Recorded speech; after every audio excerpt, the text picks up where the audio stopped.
So this is happening right now.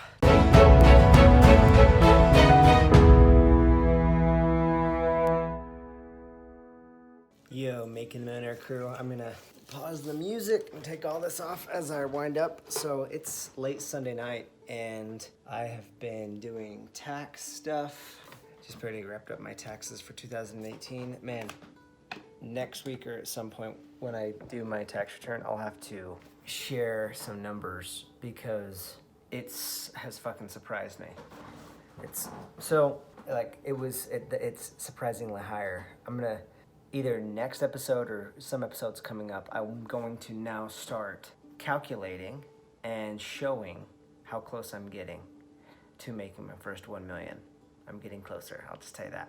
But I know as far as like different scenes and stuff, this episode's kind of a boring one because it's mostly me talking. But I'm gonna capture it anyway because I think it's super important.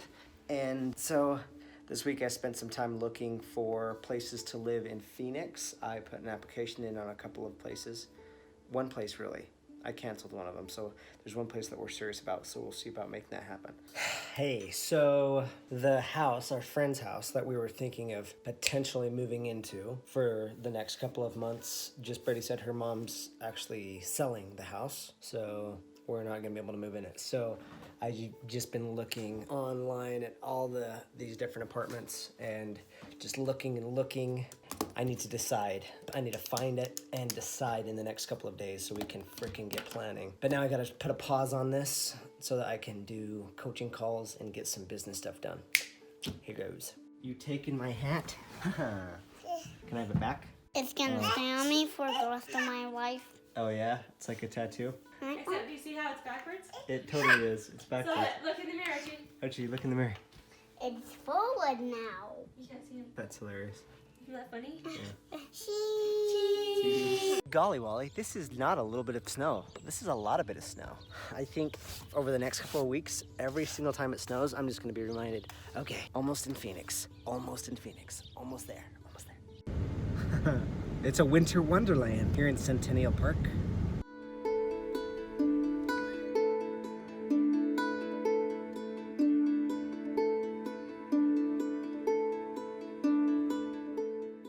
Yo, so here's something I want to capture pretty much real time because it just barely happened.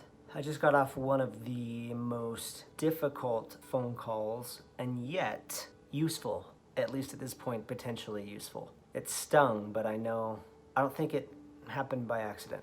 So I just got off the phone with the founder of Powerful You. Powerful You is an event that I spoke at in Salt Lake City this past November. They're putting on the same event in Los Angeles, and so I'm in talks with them about I was in talks with them about potentially speaking at their Los Angeles event. And super interesting conversation because it was so candid. Like, I'm so genuinely grateful to James for this conversation that he just had because what he told me would have been tough, and a 5-minute conversation turned into an hour and a half. But he got real with me in a way that I need.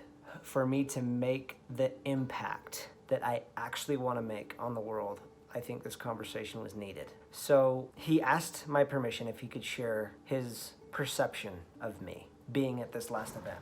And I said yes. And he made sure that I was sure that he could tell me what his experience was of me, because it might not be easy to hear. And I was like, yes, I'm sure. And he said, my perception of you, my experience of you, and it's not just me, this was my staff and other people as well, is here's Calvin Wayman, super nice guy, great story, probably wants the best for people, but seems like he's here for the wrong reasons. Not that he's a bad person, but seems like he's here for the opportunity of it, to say that he did it, get the photo op, to be backstage with the speakers, to be in the speaker lounge, instead of what the event was for. And he was right.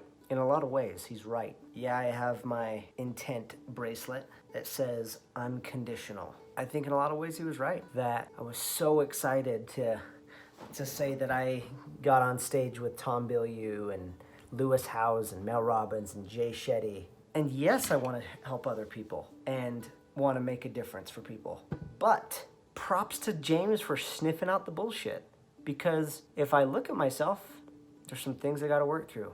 I know that the success that I've been blessed with up to this point has been to the extent that I've been able to give value first and just to give. And there's evidently more layers to this. And it was such a good conversation with James because he got deep and we got deep. I'm looking at just some of the stuff I wrote down. It got to a point that where we dug deep enough to see where this comes from. And he's like, what the energy is. This is what the energy felt like. That I'm desperate, almost like a desperate guy trying to get the girl, and how unsatisfactory that is. And like I'm trying to prove something. And he gave me a lot of encouragement too. Like, especially right here, is like, it's just a subtle shift. And I want to make this fucking shift because the whole reason I do what I do on social media, yeah, I think there's pieces of it that started with like, I want to prove to myself. The reason I have my beard, I want to prove to myself that I'm going to do it, that I'm going to go after the million and all that type of stuff. But here's the, like, if it wouldn't satisfy me ultimately if I just fucking proved it to myself. Or if I just like had something to prove. This is the subtle shift I want to make. And this is what he was saying is so simple, is I want to prove it only to the extent that I'm helping people. Like, I want to show people that you can do this too. Not to put fucking Calvin Wayman on a pedestal. And it's honestly somewhat conflicting because honestly there's a piece of me that I want to be famous. Yeah, I don't think there's shame in that.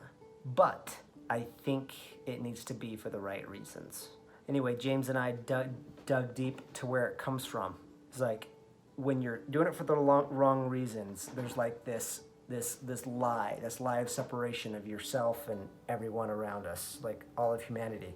And we got to a point a point in my early childhood, where I felt rejected or said, like, my dad told me no, and it like pissed me off. And from that, I'm wanting to prove everyone wrong. Like, do you get angry? Imagine when you got angry around rejection. And I was like, yeah, there's been many times. Like when I was doing door-to-door sales, like somebody said no, and it pissed me off. Again, I think he's right. I think a lot of what I've done has come from a place of what I'm going to gain, what I'm going to get. And if I look at other issues, like this has been breakthroughs for me, and I know it's just another layer, because I remember when I first understood that, holy cow, the reason Gary Vaynerchuk is where he is, or the reason other millionaires and billionaires are where they are, is because they give first. And I want to start from that place of giving first. But there's evidently another layer, because even though I'm giving first, there's the energy of I'm only doing it because I know what I'm gonna gain. And I would need to do it for the fucking sake of doing it, to give for the sake of giving without the expectation. Because if I look at any times I've been in trouble in my journey, whether it was people getting pissed at me for going and knocking on Brendan Burchard's door backstage and almost getting thrown out of his event, yeah, that really happened. Or Mel Robbins people getting pissed at me for using her name, going to her event, or all sorts of stuff. The focus was, the foundation was from a place of what I was going to gain, what I was going to get. Anyway, a great conversation. He gave me some tips, and in fact even went through an exercise to release the trauma that I feel like I have to fight all the time, and life is a fight instead of being in a better flow. It's gotten me very contemplative, as you can see, and I'm gonna after I do a podcast episode tonight for Fan Question Friday, I'm gonna journal on this, because James was right. And I don't wanna make the $1 million just to fucking stand on the top of a mountain and say, see, look what Calvin Wayman did. I wanna get on the mountain top, and I wanna say, see, little fuck up, little old me can do it. Maybe you can. That's the place, that's the subtle shift. And I wanna fucking mean it, not just from what I'm gonna gain, but literally who it can help. So I just wanted to capture this while it happened. I'm in line for coffee. It's the next day since the come to Jesus phone call with James, and for whatever reason, my energy's down. It's kind of done the opposite effect, almost like a reminder of either how far I have to go, or growth that I thought I made evidently didn't happen. And so I'm questioning myself a lot. Just feel really down. Don't even know I'm recording this. I'm not looking for pity. I just want to capture it because it's the truth. Anyway, the vehicle's pulling in front of me now. I'm exhausted, and I'm gonna get some coffee. Here in St. George, Utah, dropping off the rental a day early, actually, because it's supposed to be like the snowstorm of a century here in St. George. So we're getting the car dropped off early because it's starting tonight and it's supposed to snow all day tomorrow. Yeah, it's gonna be wild. The storm is coming in, so we just wanted to get it dropped off. Becca's in there taking care of the stuff. Right now, it's just me and Belle. Belle, can you say hi? Hi.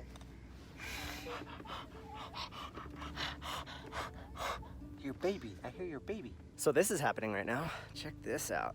Snow on snow on snow. Wild. Yo, so good news happened. I was sitting here enjoying myself in my living room. By the way, I should show you this really quick.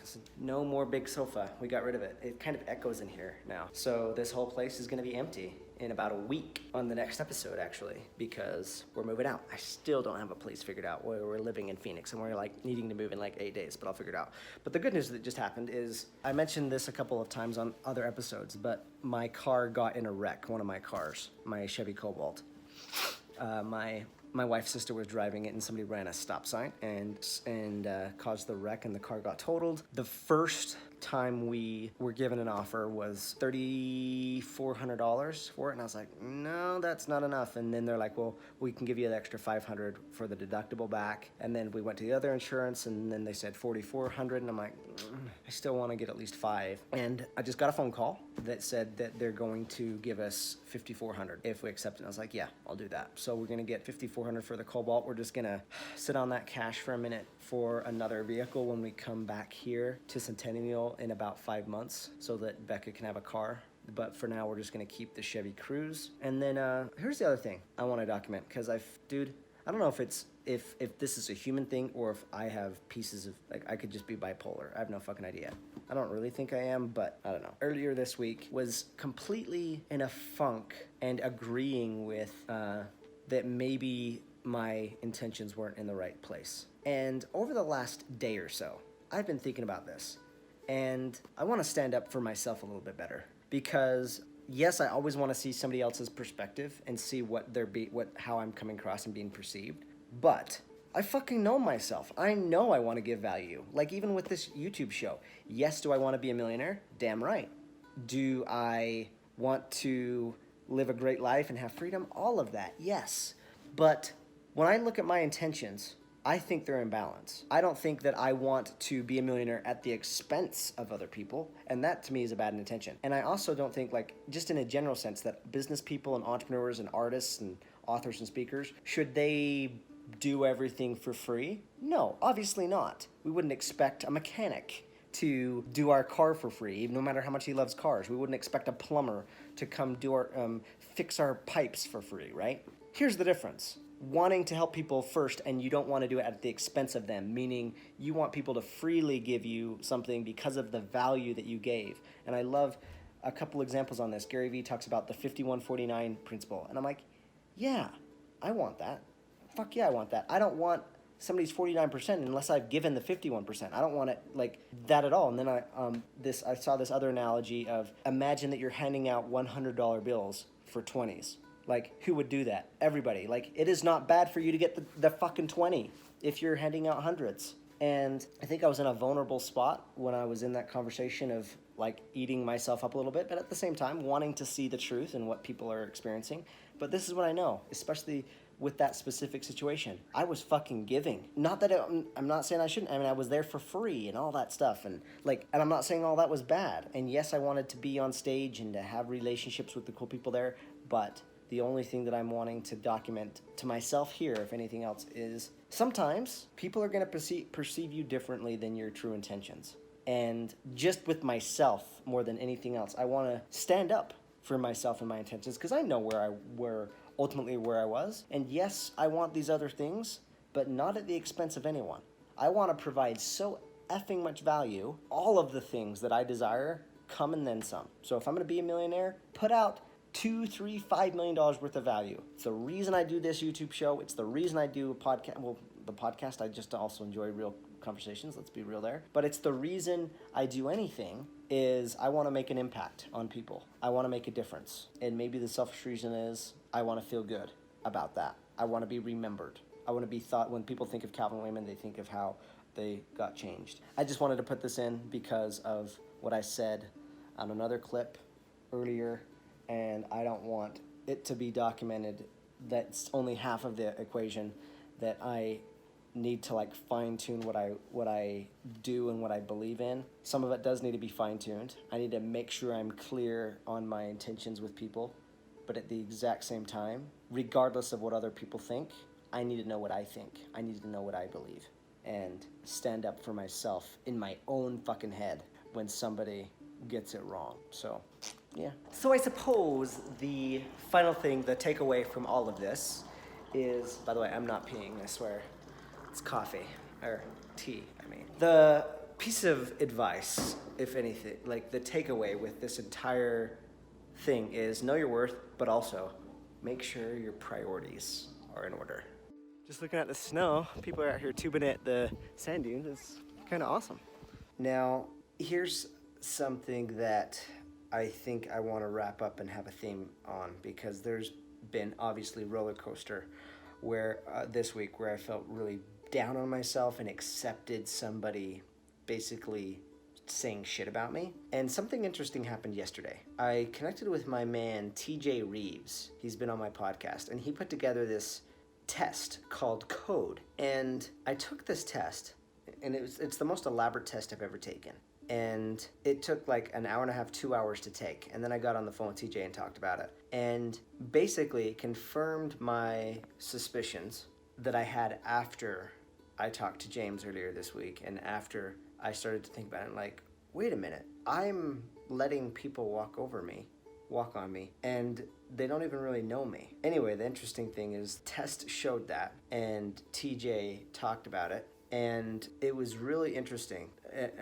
Several things that test showed. One of them was on my intellect. It's asked me like how I rate myself compared to the rest of the population. And on a scale of 0 to 10, I put it like a 7. But on the test, I was actually in the 90th percentile. So that was interesting. And I rated myself a 6 on creativity, and I was also in the 90th percentile on creativity. And so it made me realize, holy shit, I am not giving myself credit for how much of a badass I am. And you're gonna see this in upcoming episodes, especially when I show my numbers. For whatever reason, what I've learned myself this week as I'm finding my center is I've had a big fucking habit of ruminating and not finding my center in a healthy space of whenever I'm in conflict with somebody else or somebody else's ideas, instead of wanting to betray myself like I kind of did earlier this week. I haven't had a healthy dose of fuck you to other people. What was really cool about my test is I'm also insanely high